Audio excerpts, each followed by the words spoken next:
Hello students, welcome back to our YouTube channel NCERT learners. और मैं हूं गौरांग और आज की इस वीडियो में हम पढ़ने वाले हैं क्लास 8 ज्योग्राफी का चैप्टर नंबर 3 एग्रीकल्चर।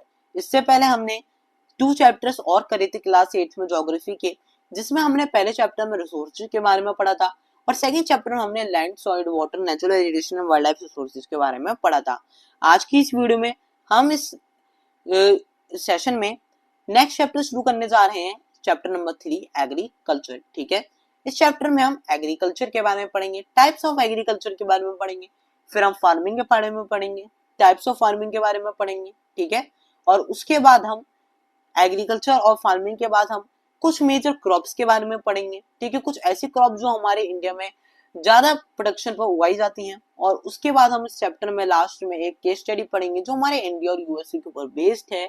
एक फार्म जो हमारे इंडिया में है और एक फार्म जो हमारे यूएसए में है, उसमें वो केस स्टडी आपको डिफरेंस बताएगी। ठीक है, तो उस चैप्टर को, ठीक है, उस टॉपिक को भी हम इस चैप्टर में पढ़ेंगे। तो चलिए शुरुआत करते हैं इसके साथ हमारे चैप्टर नंबर 3 की एग्रीकल्चर।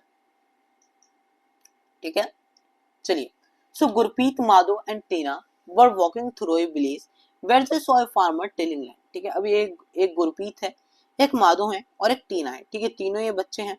ये क्या कर रहे थे, ये विलेज में एक ऐसे विलेज से वॉक कर रहे थे जहां पे क्या था, जहां पे एक फार्मर लैंड को टिल कर रहा था। मतलब टिलिंग की प्रोसेस आपने पढ़ रखी होगी, प्लोइंग और टिलिंग। ठीक है, आपने साइंस में पढ़ी होगी। सो वो क्या कर रहा था, वो फार्मर उस खेत को जोत रहा था। टिलिंग को हम हिंदी में बोलते हैं जोतना। ठीक है, तो वो जो फार्मर था वो उस लैंड को टिलिंग कर रहा था। The farmer told them that he was growing wheat and had just added manure to the soil to make it more fertile. ठीक है, फार्मर ने उन्हें बताया कि वो क्या ग्रो कर रहा था, वो वहां पे व्हीट ग्रो कर रहा था। ठीक है, क्या ग्रो कर रहा था, वहां पे वो व्हीट ग्रो कर रहा था, व्हीट के पौधे। ठीक है, और उसने अभी तक उसी टाइम मैन्योर को ऐड किया था ताकि जो उसका सॉइल है वो उसे और फर्टाइल मिले। He told the children that the wheat would fetch a good price in the mandi from where it could be taken to factories to make bread and biscuits from flour। ठीक है, फिर उन्होंने बताया, उस farmer ने उन बच्चों को, कि वो जो व्हीट है वो एक अच्छा प्राइस ले सकती है मंडी में। ठीक है, अच्छे प्राइस पे बिक सकती है क्योंकि वहां से वो सीधे फैक्ट्रीज में जाती है और वहां से फैक्ट्रीज में जाकर वो ब्रेड और बिस्किट्स बनाने के काम आती है। व्हीट जो है वो आटा वगैरह, ब्रेड और बिस्किट्स बनाने के काम आता है। ठीक है, the transformation from a plant to a finished projects involves 3 types of economic activities. They are primary, secondary and tertiary activities। ठीक है, अब ये देखिए, अब जब वो एक प्लांट था, क्या था हमारा एक प्लांट था, पौधा। ठीक है, व्हीट क्या था, हमारा एक पौधा था। अब उसकी जो जर्नी थी, ठीक है, जर्नी मतलब उसका जो पूरा का पूरा समय बीता, वो उसका जो पूरा रास्ता था, एक पौधे से एक फिनिश प्रोडक्ट में बदलना, हमारे लिए एक बिस्किट की फॉर्म में आना, उसमें 3 टाइप्स ऑफ इकोनॉमिक एक्टिविटीज आती हैं। पहली एक्टिविटी क्या है, हमारी प्राइमरी, फिर आती है हमारी सेकेंडरी एक्टिविटी, फिर आती है हमारी टेरिटरी एक्टिविटी। ठीक है, अब प्राइमरी एक्टिविटी क्या होती है, primary activities include all those connected with extraction and production of natural resources। Primary activities में कौन सी एक्टिविटीज आती हैं, ऐसी एक्टिविटीज जो किससे कनेक्टेड होती हैं, उनके एक्सट्रैक्शन से, ठीक है, उनके प्रोडक्शन से, उन नेचुरल रिसोर्सेज के। ठीक है, agriculture, fishing, gathering are good examples. अगर हम इनके एग्जाम्पल की बात करें तो एग्रीकल्चर हो गया, फिशिंग हो गया और गैदरिंग हमारे इसके गुड एग्जाम्पल थे। ठीक है, थोड़ी इजी लैंग्वेज में समझते हैं। प्राइमरी एक्टिविटीज वो एक्टिविटीज हुई जिनमें हम किसी चीज को एक्सट्रैक्ट करते हैं। मतलब सबसे पहला स्टेप जब हम उन्हें बनाते हैं, जब आपने व्हीट का जब पौधा आपने ग्रो किया तो वो क्या हुआ, वो आपका फर्स्ट स्टेप हुआ। आपने उसे ग्रो किया तो वो आपका एग्रीकल्चर पहला स्टेप हुआ। ठीक है, second activities are concern with the processing of the resources, manufacturing of steel, baking of bread and weaving of clothes are example of this activity। ठीक है, अब उसके बाद क्या हो गई, हमारी सेकेंडरी एक्टिविटीज हो गई। कौन सी, सेकेंडरी एक्टिविटीज हो गई। अब जब आपने अपना जो आपका जो आपने एक्सट्रैक्ट करना था, आपको जैसे वीट का पौधा बनाना था, तो आपने उस पौधे को अच्छी तरीके से ग्रो कर लिया। ठीक है, उसके बाद आप फैक्ट्री लेके जाएंगे, जब आप उस फैक्ट्री लेके जाएंगे तो वहां पे वो ब्रेड की फॉर्म में कन्वर्ट किया जाएगा। तो जब वो उस ब्रेड की फॉर्म में कन्वर्ट किया जाएगा, ठीक है, तो उस वाली एक्टिविटी को हम क्या कहेंगे, सेकेंडरी एक्टिविटी कहेंगे, जिसमें हम उन रिसोर्सेज की क्या करेंगे, प्रोसेसिंग करेंगे, ठीक है, जिसमें हम मैन्युफैक्चरिंग ऑफ स्टील, जब आप स्टील को मैन्युफैक्चर करते हैं, ब्रेड को बेक करते हैं या फिर क्लोथ्स को वेव करते हैं, तो ये सब आपके गुड एग्जांपल्स हैं इस एक्टिविटी के, ठीक है। उसके बाद आपका आएगा अगला टेरिटरी एक्टिविटी। अब टेरिटरी एक्टिविटी में क्या हो गया, ऐसी एक्टिविटी जो सपोर्ट देती हैं, provide support to the primary and secondary sectors through services, transport, trade, banking, insurance and advertising are good tertiary activities, ठीक है। ये क्या हुआ, टेरिटरी एक्टिविटीज हमारी कौन सी एक्टिविटीज आई, ऐसी एक्टिविटी जो क्या करती हैं, जो हमारी प्राइमरी और सेकेंडरी एक्टिविटीज को हेल्प करती हैं, उन्हें इक्विपमेंट्स ला के देती हैं। जैसे आपको वीट का पौधा उगाने के लिए आपको क्या चाहिए, आपको वाटर चाहिए, ठीक है, तो वाटर क्या है, आपकी टेरिटरी एक्टिविटी, आप उस पर इरिगेशन की प्रोसेस कर रहे हैं तो वो आपकी टेरिटरी प्रोटेक्ट, तो आपकी वो टेरिटरी एक्टिविटी हुई, ठीक है। तो टेरिटरी एक्टिविटीज वो एक्टिविटीज होती हैं जो हमारे इन सेकेंडरी और प्राइमरी सेक्टर्स को हेल्प करती हैं, ठीक है, और उसमें आपको जैसे ट्रांसपोर्ट करना है किसी चीज को, तो वो आपका गुड एग्जांपल है। ट्रेड आप कर रहे हैं या फिर बैंकिंग कर रहे हैं, इंश्योरेंस करवा रहे हैं अपनी किसी भी चीज का, या फिर एडवर्टाइज कर रहे हैं, ये सब आपकी टेरिटरी एक्टिविटीज में ही आती हैं, ठीक है। चलिए, अब आपको यहाँ पे वर्ल्ड ओरिजिन दिया है, ठीक है। एग्रीकल्चर भी आपने पढ़ा, एग्रीकल्चर आपका प्राइमरी एक्टिविटी में आता है। सो आप जानते हैं एग्रीकल्चर का जो वर्ल्ड है वो किस चीज से बना है, the world agriculture derived from the Latin word ager और agri meaning soil and cultura meaning cultivation, ठीक है। वर्ल्ड एग्रीकल्चर कहाँ से आया, एक लैटिन वर्ड से, जिसमें एगर का क्या मतलब है, सॉइल, और कल्चर का मतलब है टू कल्टीवेट, ठीक है। चलिए, अब agriculture is a primary activity, हमारा एग्रीकल्चर क्या है, एग्रीकल्चर एक प्राइमरी एक्टिविटी है। एग्रीकल्चर क्या है, हमारी एक प्राइमरी एक्टिविटी है, ठीक है। It includes growing of crops, fruits, vegetables, flowers and rearing of live stock, ठीक है। एग्रीकल्चर में हमारे क्या आता है, एग्रीकल्चर एक हमारी प्राइमरी एक्टिविटी है, और एग्रीकल्चर में हमारी, हाँ, क्रॉप्स को ग्रो करने के लिए आता है, फ्रूट्स को ग्रो करने के लिए आता है, मतलब जब आप क्रॉप्स, फ्रूट्स, वेजिटेबल्स, फ्लावर्स को ग्रो करते हैं तो वो आपका एग्रीकल्चर में आता है, और ये क्या है, हमारी प्राइमरी एक्टिविटी है, ठीक है। जब आप लाइव स्टॉक को रेयर करते हैं, मतलब रियरिंग करते हैं आप लाइव स्टॉक की, ठीक है, जब आप उन्हें पालते हैं तो वो भी आपका प्राइमरी एक्टिविटी में आता है। In the world 50% of person are engaged in agriculture activity, अगर हम पूरे वर्ल्ड की बात करें तो 50% पर्सन हमारे एग्रीकल्चर एक्टिविटी में लगे हुए हैं। 2/3 of Indian population is still dependent on agriculture, अगर हम बात करें 2/3 पॉपुलेशन हमारे इंडिया की, वो क्या है, वो आज भी हमारे एग्रीकल्चर पर ही डिपेंडेंट है। वो आज भी, आपने देखे होंगे कितने लोग हैं आपको जो फार्मिंग करते हुए दिखते हैं, आज भी 2/3 जो लोग हैं वो क्या है, वो हमारे किस में डिपेंडेंट है, वो हमारे एग्रीकल्चर पे डिपेंडेंट है अपनी पैसे कमाने के लिए। Favourable topography of soil and climate are vital for agriculture activity, लेकिन favourable topography of soil, soil सही होना चाहिए, और क्लाइमेट का होना भी वहां पे, सही क्लाइमेट का होना और सही सॉइल का होना भी वहां पे बहुत जरूरी है किसी भी एग्रीकल्चर एक्टिविटी को करने के लिए। The land on which the crops are grown is known as arable land, ठीक है। अब एक ऐसा लैंड जिस पर आपकी क्रॉप्स ग्रो करी जाती हैं, हम उसे क्या कहते हैं, हम उसे एरेबल लैंड कहते हैं, ये भी आपका इंपॉर्टेंट है। In the map you can see the agricultural activity is concentrated in those regions of the world where suitable factors for the growing of crops exist, ठीक है। अब आप इस मैप में दे सकते हैं, एग्रीकल्चर एक्टिविटी ओनली उन्हीं एरियाज में होती है जहाँ पे हमारा सुटेबल लैंड अवेलेबल है क्रॉप्स को ग्रो करने के लिए। यहाँ पे जितनी भी एरियाज आपको गिरे हाईलाइटेड है, गिले कलर से हाईलाइटेड है, ये सारे एरियाज हमारी फार्मिंग के लिए यूज होते हैं। ये क्या है, ये वर्ल्ड डिस्ट्रीब्यूशन है एरेबल लैंड की, यहाँ आपकी फार्मिंग सबसे ज्यादा होती है, और ये ज्यादा फेवरेबल एरियाज हैं हमारी फार्मिंग के लिए, ठीक है। ये आपको कुछ ऐसे एरियाज बताए गए हैं, ठीक है। अब हमारे पास एक डू यू नो बॉक्स, ठीक है, एक फैक्ट बॉक्स, ठीक है। चलिए इसे भी पढ़ लेते हैं।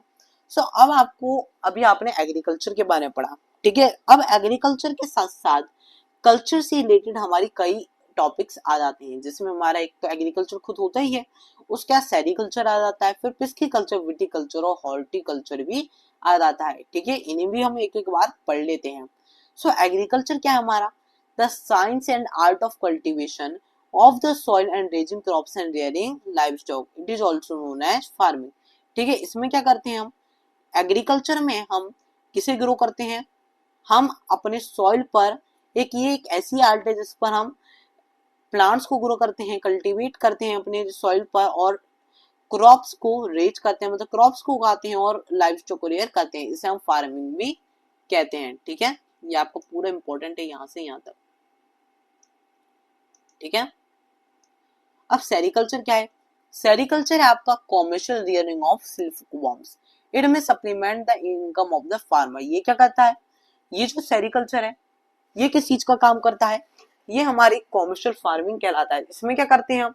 सिल्क बॉम्ब्स को कॉमर्शियली बेचते हैं। क्या करते हैं? सिल्क बॉम्ब्स को कॉमर्शियली बेचते हैं, उनका कॉमर्शियली यूज करते हैं, उनसे सिल्क वगैरह बनवाते हैं, उनसे सिल्क लेते हैं और उन्हें पालकर उनसे सिल्क लेकर हम क्या करते हैं? हम उन्हें उस सिल्क को कॉमर्शियली यूज करते हैं, उसे बेचते हैं। ठीक है, अगला आता है हमारा पिस्किकल्चर। पिस्किकल्चर में क्या है हमारा? Pisciculture breeding of fish is specially constructed tanks and ponds. ठीक है, अब ब्रीडिंग ऑफ फिश, ठीक है, इसमें क्या करते हैं हम पिस्किकल्चर में? पिस्किकल्चर में हम फिश की ब्रीडिंग करवाते हैं। ठीक है, हम इसमें क्या करते हैं? फिश को ग्रो करते हैं। ठीक है, फिश की केयर करते हैं। विटिकल्चर में हम कल्टीवेशन ऑफ ग्रेप्स करते हैं, हम ग्रेप्स को उगाते हैं।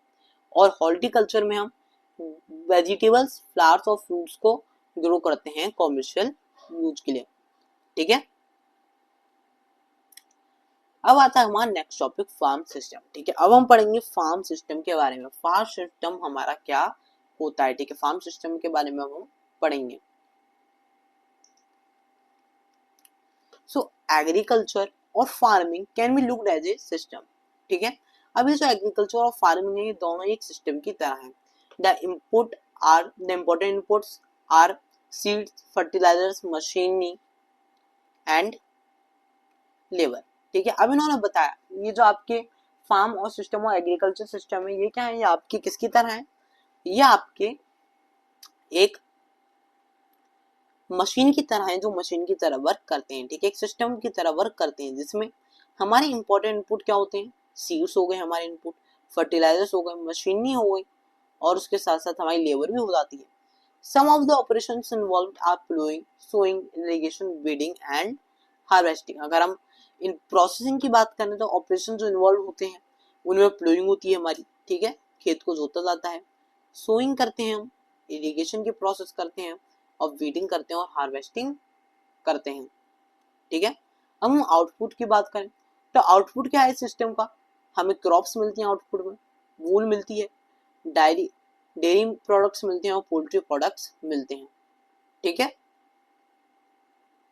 ये हमारे हो गए फार्म सिस्टम। ठीक है, फार्म सिस्टम हमारे इस तरीके से पूरा एक सिस्टम बेस्ड सिस्टम, मतलब एक पूरा कंप्यूटर बेस्ड सिस्टम की तरह इस तरीके से वर्क करता है। ठीक है, अब आता है हमारा टाइप्स ऑफ फार्मिंग। अब हमारी जो फार्मिंग है, अब इसके क्या क्या टाइप्स होते हैं हम ये पढ़ेंगे। Farming is practice in various ways across the world. Farming क्या है? फार्मिंग हमारे पूरे वर्ल्ड में क्या किस पर बेस्ड है? फार्मिंग हमारे कई सारे वेरियस वेज में करी जाती है हमारे पूरे वर्ल्ड में। ठीक है, कई तरीके होते हैं हमारे फार्मिंग करने के।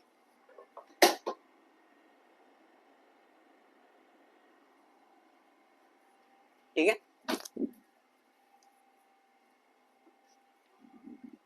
ठीक है, फार्मिंग के हमारे कई तरीके होते हैं करने के, depending upon the geographical conditions, the demand of produce, labour and level of technology. Farming can be classified into two main types, these are subsistence farming and commercial farming. ठीक है, अब अगर हम बात करें जोग्राफिकल कंडीशंस की, वहां पे कैसी कंडीशंस है हमारी जोग्राफिकल? ठीक है, किस टाइप की जोग्राफिकल कंडीशंस है हमारी वहां पे? क्या डिमांड है वहां पे लोगों की, क्या कितना लोग वहां पे मांगते हैं किस चीज को, कितनी लेबर लगती है, ठीक है, कितनी वो टेक्नोलॉजी यूज करना जानते हैं, उस यहाँ पर हम फार्मिंग को कितने टाइप से डिवाइड करते हैं? हम फार्मिंग को दो टाइप से डिवाइड करते हैं, तो होती है हमारी सब्सिस्टेंस फार्मिंग और एक होती है हमारी कॉमर्शियल फार्मिंग, ठीक है। अब सब्सिस्टेंस फार्मिंग क्या होती है? The type of farming is practice to meet the need of farmers family. ये क्या होती है? ये एक ऐसी फार्मिंग है जो ओनली फार्मर की जो फैमिली है उसके नीड को पूरा करने के लिए, उसकी जो हम कह देते हैं उसकी जो नीड है उसे पूरा करने के लिए, जो जितना उसे चाहिए उतना वो कमाने के लिए उसे जो फार्मिंग की जाती है उसका मन भरने के लिए उतनी वो उस फार्मिंग को सब्सिस्टेंस फार्मिंग कहते हैं। Subsistence farming traditionally low levels of technology household labor are used to produce on a small output, ठीक है। ये क्या करती है? इस सब्सिस्टेंस फार्मिंग में हम क्या करते हैं? Low level of technology use करते हैं, ज्यादा टेक्नोलॉजी यूज नहीं करते, ठीक है। लेबर बहुत कम यूज करते हैं, लेबर यूज ज्यादा यूज करते हैं, ठीक है। और जो लेबर होती है वो भी हाउस होल्ड होती है, मतलब घरों के ही लोग आके काम करते हैं वहां पे, और स्मॉल आउटपुट के लिए की जाती है। उससे ज्यादा आउटपुट भी नहीं मिलता, थोड़ा सा आउटपुट मिलता है और उनकी नीड्स को पूरा करने के लिए। Subsistence farming can be further divided into intensive farming and primary subsistence farming। अब हम क्या करते हैं? अब हम इस फार्मिंग को, सब्सिस्टेंस फार्मिंग को इंटेंसिव सब्सिस्टेंस और प्राइमरी सब्सिस्टेंस फार्मिंग में डिवाइड कर देते हैं। इसमें क्या करते हैं? In intensive subsistence farming the farmer cultivates a small plot of land using simple tools and more labour. Intensive subsistence farming में क्या करता है farmer? Small plot of land, छोटा सा लैंड प्लॉट का यूज करता है, कई सारे सिंपल टूल्स को यूज करके, और एक मेजर लेबर, मोर लेबर बनाता है, ठीक है। लेबर ज्यादा यूज करता है। Climate with large number of days with sunshine and fertile soils permit the growing of more than one crop annually on the same plot। इसमें क्या होता है? ज्यादातर ये ऐसी क्लाइमेट पे की जाती है जहाँ पे ज्यादा दिनों में, ठीक है, ज्यादा दिनों में सनशाइन के साथ और फर्टाइल सोइल के साथ, इन सब चीजों के साथ एक से ज्यादा टाइप्स की क्रॉप एक साल में उगा ली जाती हैं एक ही प्लॉट पर। Rice is the main crop, सबसे ज्यादा क्रॉप राइस जरूर उगाई जाती है, सबसे मेन क्रॉप होती है, ठीक है। अदर क्रॉप्स इंक्लूड व्हीट, मेज, पल्सेस एंड ऑयल सीड्स। और क्रॉप्स हमारी व्हीट आ जाती है, मेज आ जाती है, पल्सेस आ जाती हैं, ऑयल सीड्स आ जाते हैं। Intensive farming agriculture is prevalent in the quickly populated areas of the monsoon region of South, Southeast and East Asia, ठीक है। अगर हम इंटेंसिव सब्सिस्टेंस फार्मिंग की बात करें तो ये सबसे ज्यादा कहाँ पे होता है? ये हमारा मेनली थिकली पॉपुलेटेड एरियाज में होता है, ज्यादा थिकली पॉपुलेटेड, जिनमें ज्यादा पॉपुलेशन रहती है ऐसे एरिया में, और मॉनसून रीजन साउथ में और साउथ ईस्ट और ईस्ट एशिया में सबसे ज्यादा किया जाता है इंटेंसिव सब्सिस्टेंस फार्मिंग को, ठीक है। प्राइमरी सब्सिस्टेंस फार्मिंग क्या होती है? Primary subsistence farming include shifting, cultivation, nomadic herding, ठीक है। इसमें क्या होता है? हमारी शिफ्टिंग और कल्टीवेशन और नोमैडिक हल्डिंग आती है। अब आपको यहाँ पे एक डाउट आया होगा, ये शिफ्टिंग, कल्टीवेशन और नोमैडिक हल्डिंग क्या होती है, ठीक है। इसे भी हम पढ़ लेते हैं, देखिए आपको नीचे यहाँ पूरा बताया गया है इसके बारे में, ठीक है। सो शिफ्टिंग, कल्टीवेशन और नोमैडिक हल्डिंग क्या होती है? ये क्या होती है? प्रिमिटिव सब्सिस्टेंस फार्मिंग में की जाती है, ठीक है। ये थे हमारे टाइप्स, किसके? ये हमारे टाइप्स थे सब्सिस्टेंस फार्मिंग की, ठीक है। अब हम पढ़ेंगे शिफ्टिंग, कल्टीवेशन, नोमैडिक हल्टिंग के बारे में, जो किसके अंदर की जाती है? जो हमारे प्रिमिटिव सब्सिस्टेंस फार्मिंग के अंदर की जाती है, ठीक है। तो शिफ्टिंग कल्टीवेशन क्या है? Shifting cultivation is practice in thick forested areas of Amazon basin, tropical Africa, parts of south east Asia, north east Asia.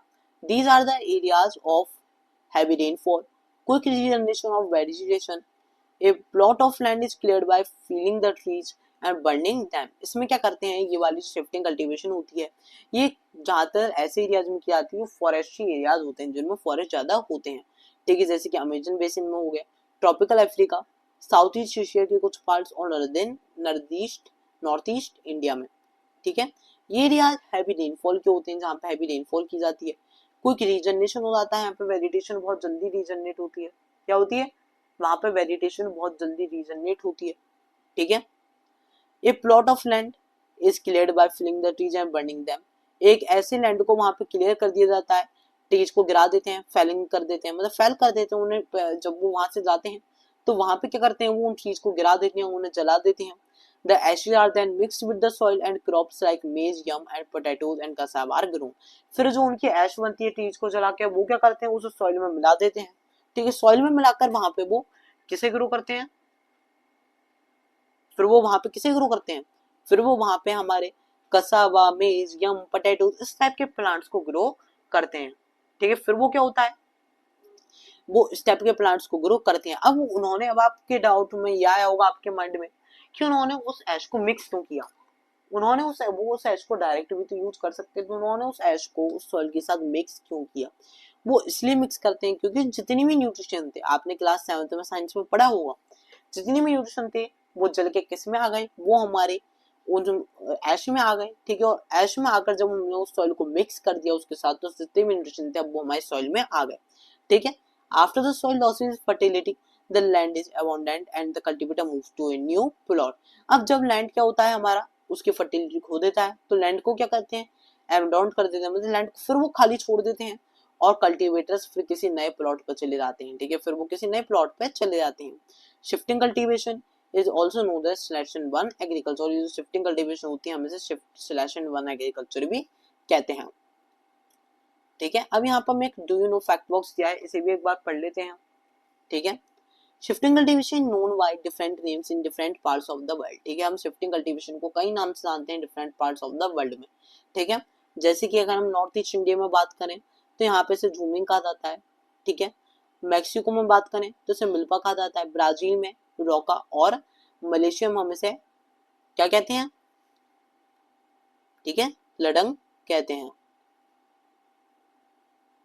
चलिए अब हमारा नेक्स्ट नोमैडिक हल्टिंग। अब नोमैडिक हल्टिंग क्या होती है, nomadic herding is practice in semi arid regions and arid regions of Sahara, Central Asia and some parts of India. Nomadic herding कहाँ होती है, एक सेमी एरिड और किस में होती है, हमारे एरिड रीजन्स में होती है, सहारा और सेंट्रल एशिया और कुछ पार्ट्स इंडिया के, ठीक है।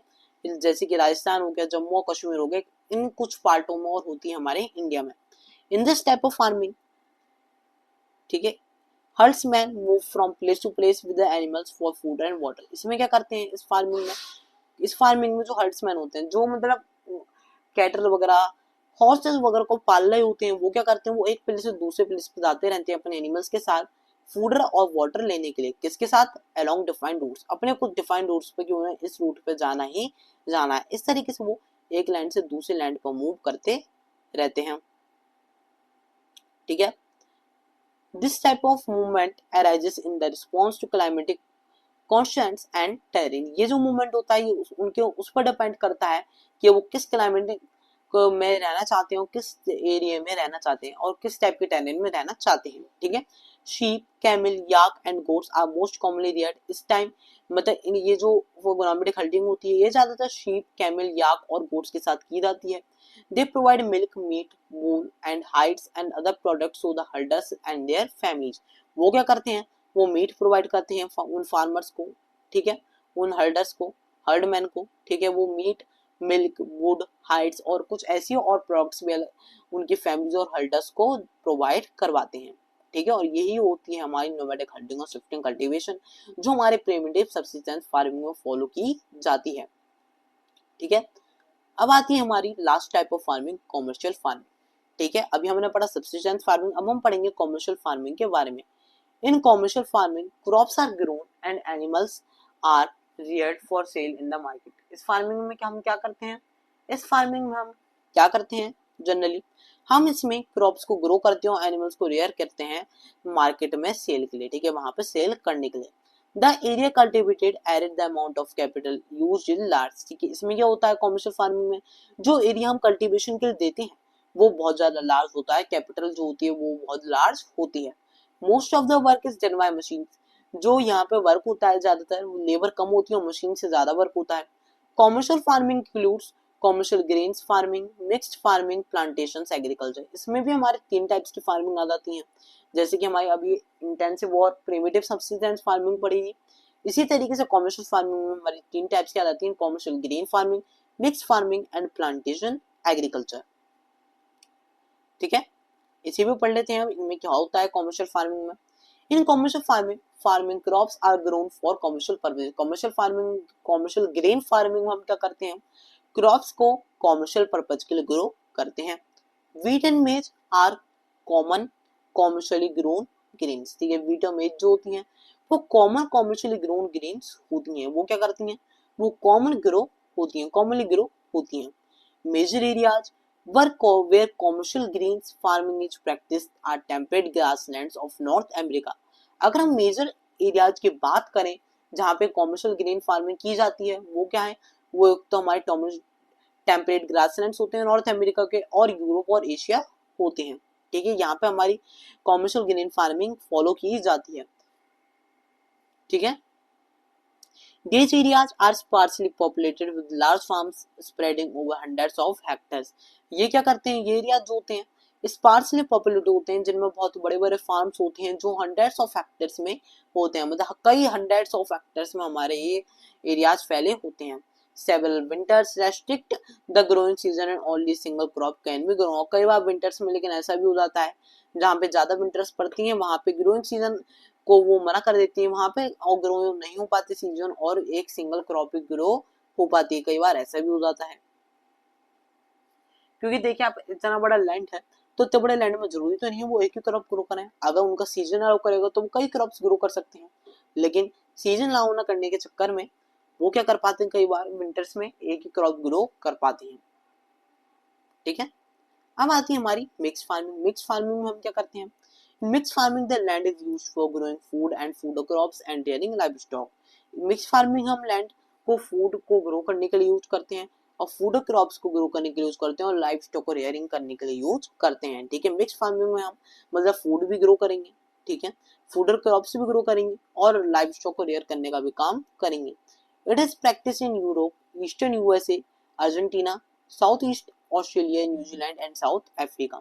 ये जो होती है ये कहाँ पे प्रैक्टिस की जाती है, यूरोप में, ईस्टर्न यूएसए में, अर्जेंटीना में, साउथ ईस्ट ऑस्ट्रेलिया और न्यूजीलैंड और साउथ अफ्रीका में। ठीक है, अब हम आती है प्लांटेशन। प्लांटेशन क्या है, थर्ड टाइप होती है हमारी ये कॉमर्शियल फार्मिंग का। ठीक है, हमने कॉमर्शियल ग्रेन फार्मिंग पढ़ा, मिक्स फार्मिंग पढ़ा, अब आती है हमारी प्लांटेशन। प्लांटेशन में क्या करते हैं हम, plantation is a type are a type of commercial farming where single crop of tea, coffee, sugarcane, cashew, rubber, banana और कॉटन आर ग्रोन। प्लांटेशंस में हम ये एक इस टाइप कॉमर्शियल फार्मिंग होती है जिसमें हम एक सिंगल क्रॉप ही ग्रो करते हैं, या तो टी की, कॉफी की, शुगर केन की, कैश्यू की, रबड़ की, या फिर बनाना की, या फिर कॉटन की। Large amount of labour and capital R required. इस समय large amount of labour use होती है और कैपिटल भी रिक्वायर होती है। दे द प्रोड्यूस में भी processed on the farm itself और इन द नियरबाई फैक्ट्रीज। वो उसमें क्या करते हैं वो लोग, या तो उस आइटम को खुद ही प्रोसेस करते हैं, खुद ही उसका आउटपुट निकालने की पूरी तरीके से कोशिश करते हैं, या फिर नियर बाय फैक्ट्री जो आसपास की फैक्ट्री होती है उनमें वो उसका आउटपुट लेने के लिए देके आते हैं उन प्लांट को। जैसे कि अब आपने वीट ग्रो की तो आप वो फैक्ट्री में भेजेंगे उसे ब्रेड ग्रो करवाने, तो यहाँ पे प्लांटेशन में वो लोग ऐसा नहीं करते, वो ज्यादातर खुद ही उसका आउटपुट लेने की कोशिश करते हैं। ठीक है, the development of a transport network is such essential for a such farming। लेकिन इस फार्मिंग के लिए ट्रांसपोर्ट नेटवर्क का होना बहुत ज्यादा इंपॉर्टेंट हो जाता है, एसेंशियल हो जाता है। ठीक है, अब मेजर, ठीक है, मेजर ये आपको थोड़ा सा मिसप्रिंटिंग हो गया है। ठीक है, major plantations are found in the tropical regions of the world. ठीक है, मेजर प्लांटेशन जो होती हैं वो हमारे ट्रॉपिकल रीजन्स में ज्यादा फॉलो की जाती हैं, जैसे कि रबड़ हमारी मलेशिया में ग्रो की जाती है, कॉफी हमारी ब्राजील में, टी इंडिया में और श्रीलंका में ग्रो की जाती है, और ये हमारे कुछ इन मेजर प्लांटेशंस के एग्जांपल थे। ठीक है, अब मैं आपको उम्मीद करता हूँ आपको ये तीनों टाइप्स ऑफ फार्मिंग और इन सारी फार्मिंग्स के बारे में समझ में आया होगा। ठीक है, अब हम नेक्स्ट वीडियो में कंटिन्यू करेंगे हमारा नेक्स्ट टॉपिक मेजर क्रॉप्स। ठीक है, आज की इस वीडियो में हमने इतना ही पढ़ा है, मिलते हैं नेक्स्ट वीडियो में पार्ट 2 में। पार्ट 2 का लिंक आपको डिस्क्रिप्शन बॉक्स में मिल जाएगा। पार्ट 2 में हम नेक्स्ट टॉपिक कंटिन्यू करेंगे मेजर क्रॉप्स। ठीक है, सो मिलते हैं नेक्स्ट वीडियो में। पार्ट 2 का लिंक मैंने आपको बता दिया, डिस्क्रिप्शन बॉक्स में मिल जाएगा। बाकी आप हमारे चैनल पे से भी उस वीडियो को देख पाएंगे जहां पे आपको हमारी सारी वीडियोस अवेलेबल मिलेंगी, क्लास 6 to 12 की, 6, 7, 8, 9, 10, 11, 12। ठीक है, सो मिलते हैं नेक्स्ट वीडियो में नेक्स्ट चैप्टर के साथ। अगर आपको वीडियो अच्छी लगी तो वीडियो को लाइक करे बिना बिल्कुल मत जाइएगा, और चैनल को सब्सक्राइब करे बिना भी बिल्कुल मत जाइएगा, क्योंकि आपके लाइक और सब्सक्राइब से हमें इंस्पिरेशन मिलती है कि हम आप लोगों के लिए ऐसी और वीडियो बनाते हैं। So thank you for watching our video, have a nice day.